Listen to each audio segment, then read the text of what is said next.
Excelências, a defesa promete que não se estenderá muito, mas nós temos a obrigação de retornar a Vossas Excelências e afirmar que, assim, o ser humano, nós como seres humanos, podemos debater ideias, pontos de vista, nós podemos debater narrativas que às vezes são criadas. Hoje nós não estamos debatendo ideias ou pontos de vistas, nós estamos mostrando um vídeo. É uma prova. Um vídeo que consta nos autos de uma câmera de segurança daqui de Niterói e que demonstra toda a dinâmica do que aconteceu naquele momento. E essa dinâmica... Só o vídeo está diferente. Nosso. E essa dinâmica, ela comprova a inexistência de um dolo de matar, de uma vontade deliberada pela presença de uma faca. Lembra que nós conversamos que o agente vulnerante que nós colocamos como o objeto que a gente porta, ele nunca foi e nunca vai ser o que define a sua vontade? Nós conversamos sobre isso um pouco antes aqui. E novamente é colocado que a faca determina a vontade do Pablo, que está ausente no banheiro, mas já está voltando aqui. Se fosse assim, por si só, qualquer pessoa que porta uma arma, qualquer pessoa que porta uma arma de branca ou uma arma de fogo, para que a gente vai verificar e analisar a vontade dela? Ela já tem um instrumento. Aquele instrumento não é um instrumento para o Ministério Público para matar? Então para que a gente vai debater? O que nós vamos discutir? Para que a gente vai tentar mostrar a Vossa Excelência que no subconsciente o elemento subjetivo que o Pablo detinha não era o ânimo necandi, a vontade de matar? E para isso, nós, graças a Deus, hoje temos o vídeo. E antes de entrar no vídeo, foi dito aqui, quem dá o exemplo citado, né? Quem dá um tiro e erra, praticou o crime de homicídio? Não, seja, depende, porque o direito ela não é uma coisa engessada, fez ou não fez. Você precisa analisar todos os fatos. Se eu tenho uma arma, dou um tiro nele e errei, a gente tem que entender o porquê eu dei um tiro nele. Se ele estava com uma arma mirando para mim, tentando me matar, não é um homicídio? Não, é uma legítima defesa. Se ele, minutos antes, tentou estuprar minha filha e eu vou lá e dou um tiro nele, é homicídio? É crime? É homicídio? Não, pode ser uma legítima defesa. Se ele me fez algo que me motivou a fazer isso, se ele xingou minha mãe, me deu um tapa na cara, vai ser um crime de homicídio nas configurações? Não, pode aplicar um privilégio. Todas as situações têm que ser apuradas. Não é só o fato em concreto. Deu facada, homicídio. Deu tiro, homicídio. Não, a gente precisa analisar. O direito, ele pode ser interpretado de várias maneiras. Não é uma coisa engessada de é ou não é. Não é exatas. A ciência aqui é humanas. Então a gente precisa entender todo o contexto. E por isso, a questão da defesa e apresentar para os senhores o que aconteceu no fato. Porque aqui está sendo narrado que, por conta de briga, ele foi lá e deu facada. Por conta de discussão, ele foi lá e deu facada. Isso é uma mentira. Teve uma briga, não foi uma discussão que fez ele dar a facada no cara. E o que está sendo levado em consideração é, por discussões banais, tentou matar. Não foi isso. Ele foi lá tirar a satisfação. O cara brigou com ele, eles trocaram socos. Aí o cara puxa o canivete, ele puxa a faca, eles começam a se degladiar. Então não foi o fato dele chegar e tentar matar. Se a filmagem chegasse ele com a faca na mão, ele deitado, chegasse lá e desse 1, 2, 3, 4, isso seria um homicídio. E nesse fato não é, porque se ele quisesse matar, ele tinha todas as condições. O promotor ele não conseguiu superar, porque ele não matou ali na hora que ele estava deitado, se ele queria matar por conta da discussão, que foi uma discussão pretérita. Então, senhores, a gente precisa analisar os fatos e eu vou mostrar, porque o estilete, ele pouco foi falado em réplica. E eu preciso mostrar para os senhores, o policial não vai mentir. Eu também concordo, ele tem uma carreira, ele não vai mentir. E eu vou mostrar para os senhores porque que ele fala que ele não viu. E aí o senhor bota o play aí no vídeo, por favor. Eu vou botar desde o início e a gente vai narrando aqui, caso os senhores tenham esquecido, porque é falado muita coisa, né?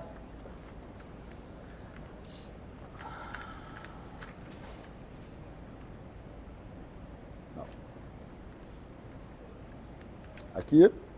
O Ronald. Vai sentar aqui. Eles estavam aqui, ó, nesse local aqui, todo mundo, e houve uma discussão aqui. O Ronald veio pra cá. Isso já tinha uma discussão anterior. Aí o amigo do Ronald vai vir e vai sentar do lado dele. Aí. Esse era o agente que o Ministério Público achava que era o Pablo, que não é. É um amigo do Ronald que estava junto com ele, junto com esse seu outro terceiro que Ó, você vê que eles estão até meio assim, não sei o quê, gesticula, cospe no chão. Depois do ônibus verde que vem o Pablo.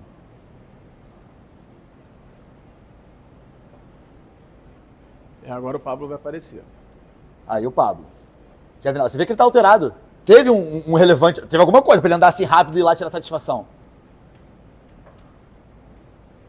Mas ele foi tirar satisfação. Vai ter uma hora que vai ver o pé dele mexendo aqui, ó. É porque a imagem é muito ruim. Ó, chutou e deu soco. Aí começou a trocar. Aí ele levanta. Aí eles começam a trocar soco. Ó, troca soco pra lá, troca soco pra cá. Aí ele vai puxar aqui, ó. Puxou. E aí começa a trocar soco. Aí ele vai se afastando. Vai se afastando.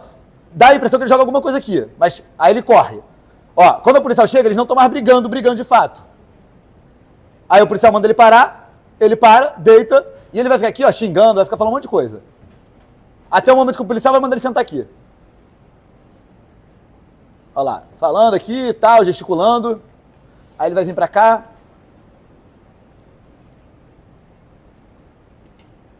Algum policial tá revistando ele? Não. Alguém foi aqui, ó, ver se o estilete está por aqui? Não. Aí falando pra caramba ali. Ó, o policial vai mandar ele sentar ali. Agora. Aí manda ele sentar, ele fica aí. Ó, não teve revista. Ninguém veio pra cá ver se existia algum estilete.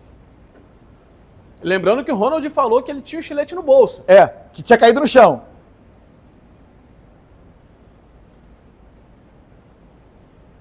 Agora, eu só vou acelerar o vídeo pra você ver que ninguém vem aqui. Você bota vezes 2 aí só pra ir mais rápido. É aqui, ó, nos 3 pontinhos. 3 pontinhos, velocidade. Vezes 2. Vezes 2. Aqui, ó. Isso. Ó, só pra gente ver que nenhum policial vai vir pra cá.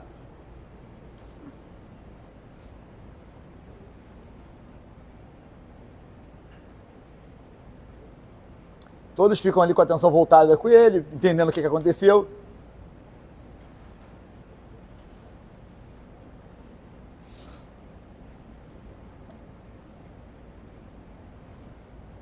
Ninguém vê aqui os moradores, se tem alguma coisa com eles.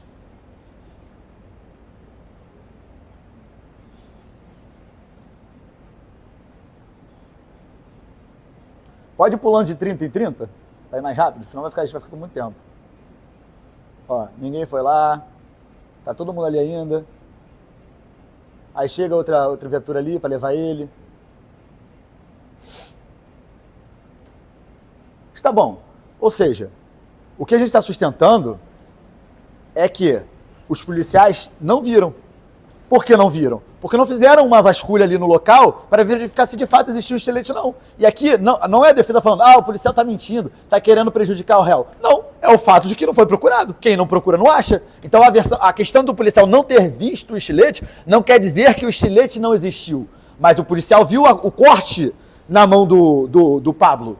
E como, eu quero que a acusação explique, como tinha um corte na mão que ele estava usando o instrumento. Não tem como ele se cortar com a faca. Ou seja, naquela briga, onde ele saca o estilete, houve o corte na mão dele.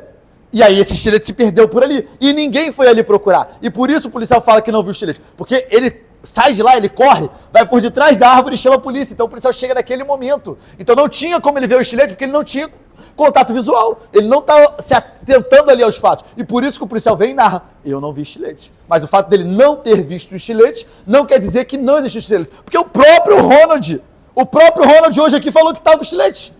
Era uma coisa... Na hora, perdeu na hora. E que deixou cair no chão. Então assim, ele mesmo confirma que deixou o estilete cair no chão. Então a gente tem uma prova que existiu um estilete. E tem uma prova que eles estavam brigando. O motivo dele ter pego a faca não foi porque ele discutiu antes e foi lá da facada. Foi porque eles começaram a brigar e o Ronald sacou o estilete e o Pablo, para se defender, também pegou a faca. Ele, já vai com o estilete, eu vou com a minha também. E aí eles continuaram brigando. Mas nenhum momento o Ronald iniciou os atos executórios quando ele estava deitado, que é o que é sustentado. O que o Ministério Público quer que os senhores condenem é que ele, por uma briga banal, tentou matar o Ronald, e isso não existiu. Vejam, Excelência, nenhum agente de segurança pública viria aqui para inventar uma história. O que os dois policiais, o David e o Alexandre, falaram hoje aqui? Quando nós chegamos, nós não vimos o estilete. Vossas Excelências perceberam no vídeo que os policiais eles só chegam ali naquele determinado local quando ambos já pararam a trocação de agressões? Conseguiram perceber isso no vídeo? Então, é óbvio que nenhum dos dois policiais teriam visto o estilete. Por isso que nós não questionamos eles. Por que vocês não viram? Porque é óbvio. O vídeo nos comprova. O vídeo mostra pra gente por que nenhum dos dois policiais que chegaram ali no local, tinham uns 5, mas pelo menos os 2 que são testemunhas no processo, por que os dois não viram? É nítido, o vídeo mostra pra gente. Não é a defesa falando, não é a doutora Rafaela, o doutor Vinícius ou o doutor João falando. É a prova que o Ministério Público pediu na instrução do processo e fez constar nos autos. Lembra que eu falei que, graças a Deus, essa prova foi juntada? Exatamente por isso.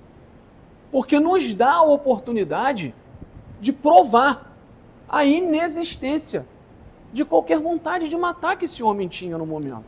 E o próprio policial aqui falou, não, eu não fiz a vistoria no local, não revistei a vítima. E ele falou a verdade. O vídeo mostra, a gente tinha um vídeo, a gente já sabia de tudo que acontecia. Então as perguntas são feitas de maneira estratégica, porque a gente já sabe a verdade, a gente quer saber se o policial quer falar a verdade. E ele veio aqui e ele falou a verdade. Ele, não, doutor, ele poderia ter mentido. Não, eu fiz a revista, a gente ia mostrar que ele estava mentindo. Mas não, ele falou a verdade. Não, doutor, não fiz a busca lá no local para procurar estilete. Por isso, o fato dele não ter encontrado estilete. E, Excelência, é no detalhe que as circunstâncias acontecem. Tem 2 pontos essenciais no vídeo que hoje, ultrapassados 2 anos de processo, o Ministério Público enxergou.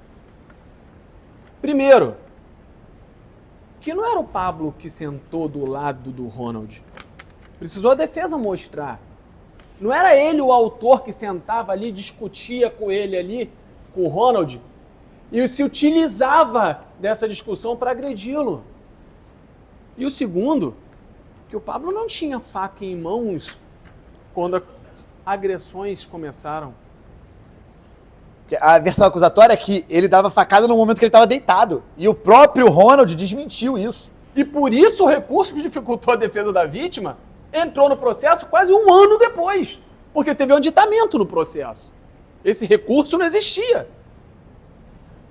Lembra das vendas que eu falei que o Ministério Público tentava colocar em Vossas Excelências hoje? Se cai por terra pelo próprio vídeo que eles colocaram.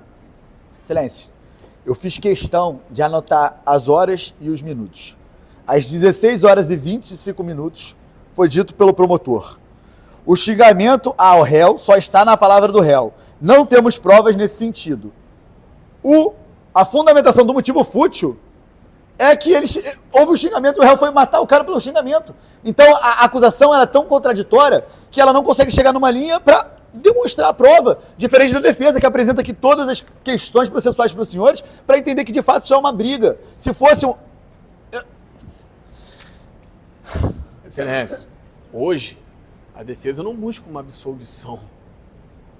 A defesa, mesmo inconformada da forma que esse processo foi analisado, não vou falar que é por ele ser um morador de rua, por estar em uma situação de rua, porque eu tenho certeza que se fosse uma outra pessoa, ele talvez sequer preso ele poderia estar. Porque o vídeo é muito nítido e isso causa na gente uma repulsa muito grande. O que a gente busca é o justo. É que esse homem pague realmente pelo que ele cometeu. E aí a questão do privilégio que foi muito dita aqui. Senhores, eu acredito que para todos nós, mãe é sagrada. Tu chegar para um homem, olhar na cara dele e chamar ele de filho da puta, isso não gera um rancor? Não gera uma revolta? Um cara que você nem conhece olha pra tua cara e te chama de filho da puta? E um cara que te ameaçou a noite antes. Né? você não vai dormir aqui não, porque se você dormir aqui com o peito para cima, eu vou abrir seu peito. Não é um xingamento banal. É um cara que já vinha hostilizando ele, já vinha perseguindo ele, já vinha perturbando ele. Chega lá no dia, ô seu filho da puta, o que você tá fazendo em Niterói?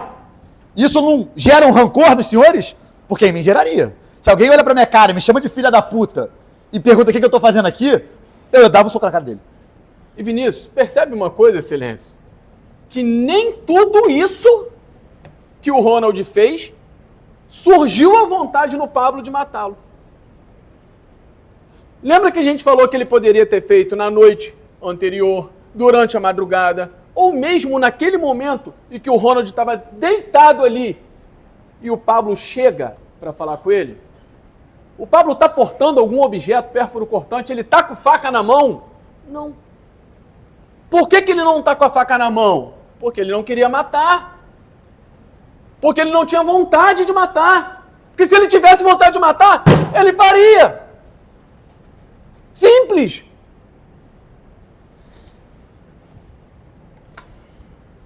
Senhores, desde o início do processo, os policiais confirmaram que o Pablo havia dito que o Ronald estava com o estilete, que o Ronald estava perseguindo ele e que nesse dia ele havia xingado ele foi tirar satisfação e a briga progrediu. O Pablo, no seu depoimento, traz essa versão.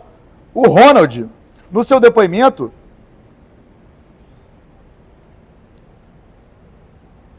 também confirma da briga do soco. Ele fala que ele levantou e eles começaram a trocar soco. Então, a gente tem a prova convicta de que o Pablo foi lá e brigou com ele. Foi para brigar com ele. Ele não tinha vontade de matar, diferente do que é sustentado que ele foi matar ele. Não, ele foi brigar. Ele foi tirar satisfação, a questão evoluiu e eles começaram a brigar. E no momento da briga, onde eu puxo o estilete, você vai fazer o quê? Você vai fazer o quê? Vai deixar ele te matar? Ele puxou a faca também. E eles começaram a brigar. E sabe por que ele é o réu e não o outro é o réu? Porque o outro réu saiu mais prejudicado, a vítima saiu mais prejudicada. Porque se ele tivesse sido mais cortado do que a vítima, ele seria a vítima aqui e a vítima seria o réu. Então a polícia, sem saber do que aconteceu, esse está mais machucado, esse aqui está só com um corte do dedo, você é o réu, vão para cadeia. E ele me perguntando, doutor, mas se ele me cortou, por que ele também não foi preso? Por que ele também não respondeu o processo? Eu não sei responder, senhores. Não sei responder. Porque o Ronald feriu ele. E isso não foi apurado. Por quê? Talvez se trouxesse um contexto onde era briga mútua, ia dar um TCO ali e não ia dar em nada. Então, é mais fácil botar a culpa nele, ele ali praticou o crime, esse aqui é vítima, e empurra. Então, eu não consigo explicar por que o Ronald, que também lesionou ele, o próprio policial disse que ele estava com corte na mão, por que não houve uma apuração desses fatos? Por que não foi investigada essa linha? E aí a gente começa a entender aqui que existe uma forçação de barra para tentar imputar um crime que ele não cometeu. E, senhores, eu gosto muito de dizer isso. O Ministério Público, ele é o fiscal da lei, mas também ele é parte, ele é acusador. E se algum familiar dos senhores, ou os senhores vierem a praticar um crime do âmbito do tribunal do júri, quem vai defender os senhores aqui não vai ser um promotor de justiça, não. O promotor de justiça vai estar botando o dedo na cara dos senhores falando que vocês cometeram crime. Vai ser um advogado ou um defensor público lutando contra o Estado para mostrar que o crime que os senhores praticou ou é ou não é aquela condição. Então, a questão de sentar aqui no banco dos réus, a gente deve ser considerado também. A gente não pode vir com esse argumento. Niterói precisa de uma resposta. Precisa. Quando os crimes forem praticados e provados igual o ordenamento jurídico determina, devem ser punidos. Agora, numa briga, você condenar a pessoa por um homicídio, essa não é a resposta que Niterói quer não, senhores. Eu sou cidadão de Niterói e se eu, por acaso, brigar na rua, eu não quero responder por um homicídio, não. Então, se a gente tem um processo que não prova que ele tentou matar, que deu corte, que a pessoa ficou 1 hora no hospital e foi embora tranquila, não tem nenhum trauma, nenhuma sequela, a vítima nem veio para o processo, veio aparecer hoje. Nem estava se importando com esse processo. Não veio na fase inicial aqui na instrução, prestar seu depoimento. Com muito custo, e até parabenizo o promotor de justiça, porque com muito custo e diligência ele veio aparecer aqui, sob condição de ser conduzido coercitivamente. Então, uma pessoa que nem estava se ligando para esse processo, prejudicar a vida desse homem ao extremo, porque ele provocou isso, ele perseguiu ele xingou ele foi lá no dia e chamou ele de filha da puta. Tirou onda com a cara dele. Queria falar que ele não deveria ficar em Niterói porque ele era o morador antigo e ele que mandava. Isso não é revoltante, senhores? E aí ele vem aqui agora responder um crime de homicídio. E a conduta dele, que não foi apurada? A conduta da suposta vítima, que não é essa vítima assim. Então a gente precisa levar isso em consideração. E sabe por que a conduta dele não foi apurada, Excelência? A gente vai olhando o processo e a gente vai se espantando, né? 9h, 9h30 os fatos aconteceram. 9h48, folha 127, o corpo de bombeiros pega o Ronald e leva ele para o hospital. 10h11, o Ronald preenche a ficha de atendimento.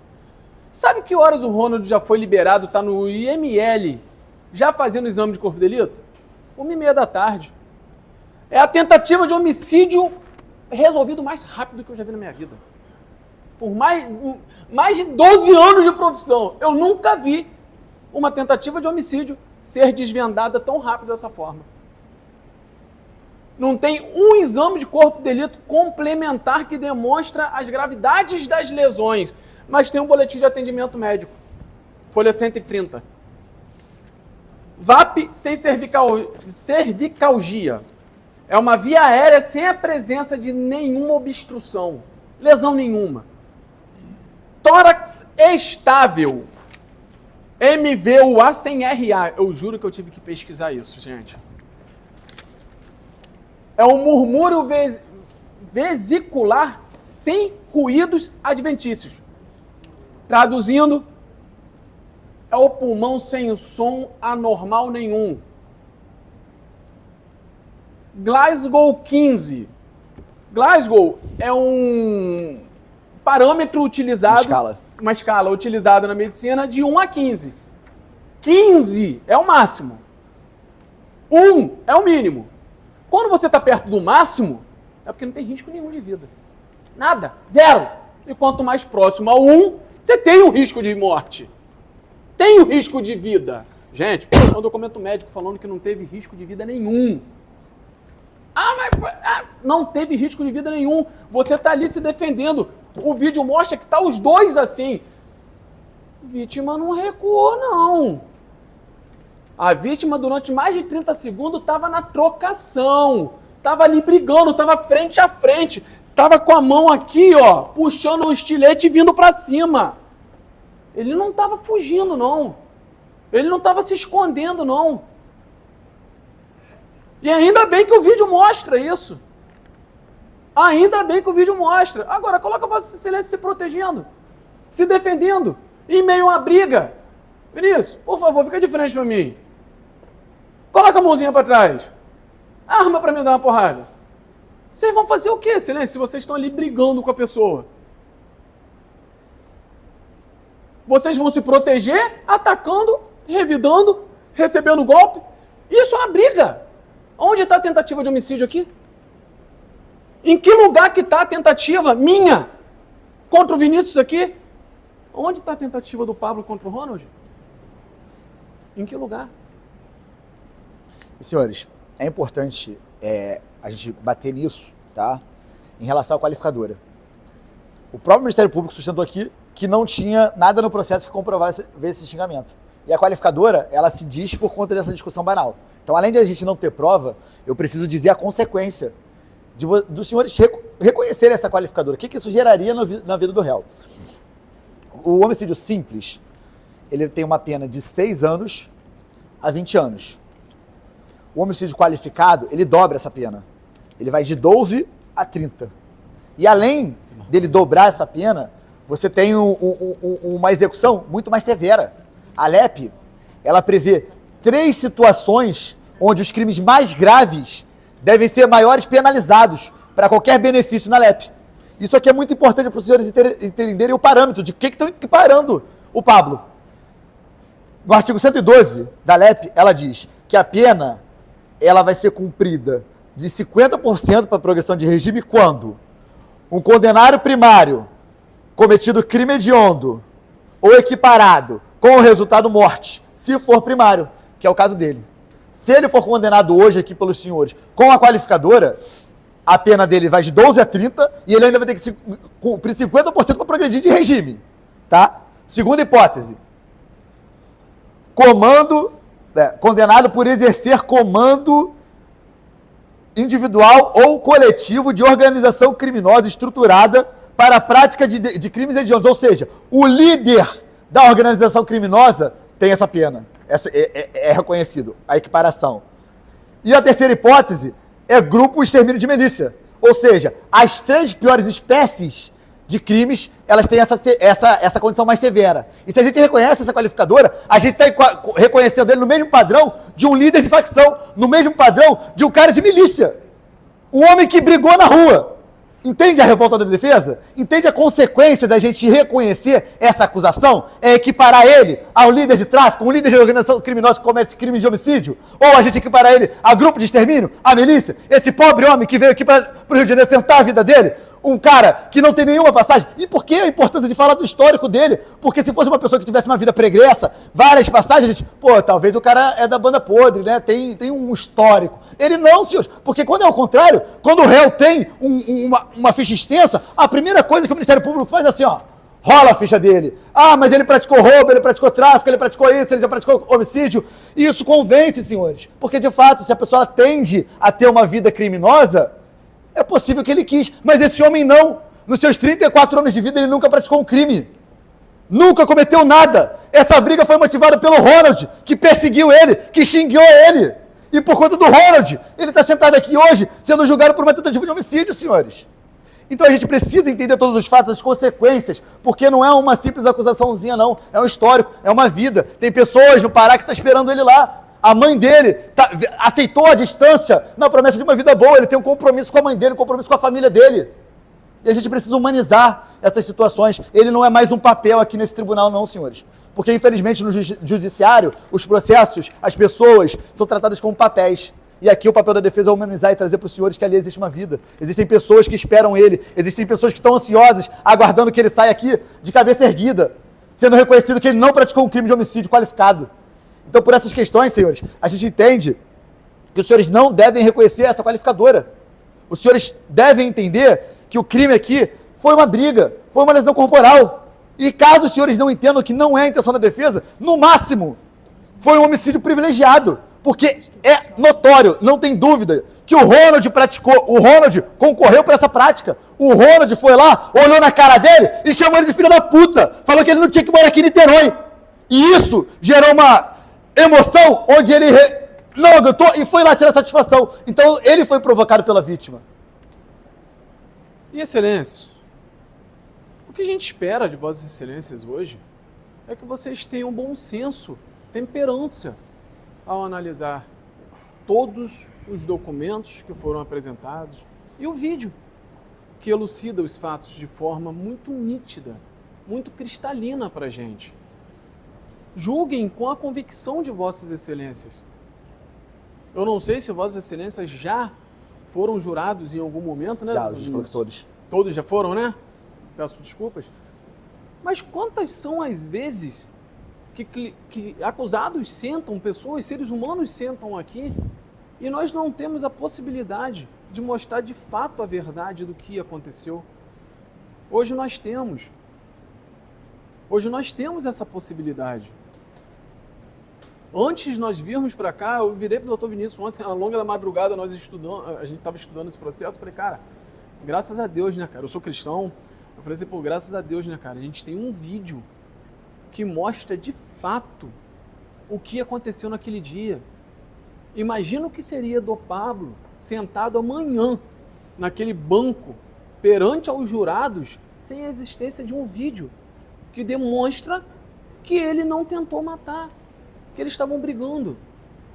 E por essa briga a gente vai condenar esse homem, podendo pegar um homicídio qualificado de 12 anos, equiparando ele a homicidas, milicianos, chefes de organizações criminosas, acabar com a vida dele por um ato que nós vimos hoje naquele telão por inúmeras vezes, que não gerou nenhuma consequência para a vítima. A vontade, que em menos de uma hora a vítima foi liberada, foi para a delegacia, fez exame de corpo de delito e 2 anos e pouco depois ele volta aqui e mente para a gente falando que não teve briga. João, e só para deixar claro que foi dito aqui pela acusação também que o crime tem que ser responsabilizado. E a gente quer responsabilizar. Sim. A gente não está pedindo absolvição, a gente está pedindo que os senhores condenem. mas condenem de acordo com a conduta. O crime ele vai ser responsabilizado. Vai ter uma resposta. E conforme você falou, Vinícius, e até promotoria, excelências, existia a possibilidade até da defesa, diante do vídeo, sustentar uma legítima defesa. Sustentar que ele revidou uma agressão. Mas aqui, hoje, a gente busca a justiça realmente de forma objetiva, conforme o Código Penal fala. E por buscar essa justiça plena, é que a gente decidiu não fazer pela legítima defesa, e sim pelo que realmente comprova-se. A inexistência do dolo, a inexistência de matar, Exatamente. da vontade deliberada. Muitas das vezes não precisa premeditar. Sim. Por isso que a análise que é feita do dolo, da vontade, é no momento da ação. E o que ele faz no momento da ação? Ele chega do lado, ele discute, ele coloca o dedo, ele dá soco, ele recebe soco, os dois ficam em pé, um dá soco no outro, um pega uma gilete, um pega uma faca, ambos se cortam e a briga para. Eu pergunto a Vossa Excelência, onde está a tentativa de homicídio nesse momento? Em que lugar que está? Eu não encontro, Excelências, nós não encontramos. E o que a gente pede a Vossa Excelência é que, no subconsciente de Vossa Excelência também pensem. Reflitam sobre o vídeo e sobre os pontos que nós conseguimos demonstrar a Vossa Excelência. Não pela nossa fala, mas pelo que foi demonstrado. Pelas provas processuais. Pelas provas. Pelo fato do policial indicar que existia corte na mão dele. Sim. Pelo Ronald falar que tinha canivete. Pelo Pablo falar que só puxou a faca porque o Ronald puxou o canivete. A gente tem vários elementos que comprovam. Não sou eu defesa, nem o João defesa falando. A gente está mostrando a prova para os senhores e demonstrando que de fato foi uma briga, evoluiu essa briga, cada um puxou sua arma e eles continuaram brigando. Não tem uma tentativa deliberada de ceifar a vida de um. E se a gente tem provas que demonstram, que ligam, que coligam essa versão, a gente tem que aceitar. Não uma versão isolada de que ele queria matar, porque se ele quisesse ele teria conseguido. Sim. O vídeo mostra. Sim, de fato. Então, senhores, a gente entende que os senhores já têm a total capacidade de julgar, tiveram conhecimento de todo o processo. A decisão que os senhores tiverem aqui vai ser a decisão mais justa dentro do íntimo de cada um dos senhores. O voto que os senhores emanarem hoje vai ser a consciência de cada um consigo. Então eu espero que todos, analisando a prova, analisando o contexto, pensando na vida humana, a gente tome uma decisão certa, uma decisão assertiva, uma decisão equilibrada, nem para mais, nem para menos. E no momento de quando for perguntado se ele quis praticar o delito, no terceiro quesito, os senhores respondam não. Que nesse momento, os senhores tiram essa responsabilidade de si e entregam para o juiz togado para ele aplicar a pena. Ele vai ser condenado, mas ele vai ser condenado com justiça, com equilíbrio, de acordo com a culpabilidade dele. Muito obrigado. Obrigado, Excelência. Vamos encerrar os debates. O caso do senhor jurado já se sentem habilitados para proferir o julgamento, se precisam de algum esclarecimento, se habilitados para operar em favor de baseado. Não, você falou terceiro. Vamos. Só deixa eu falar com ele rapidinho.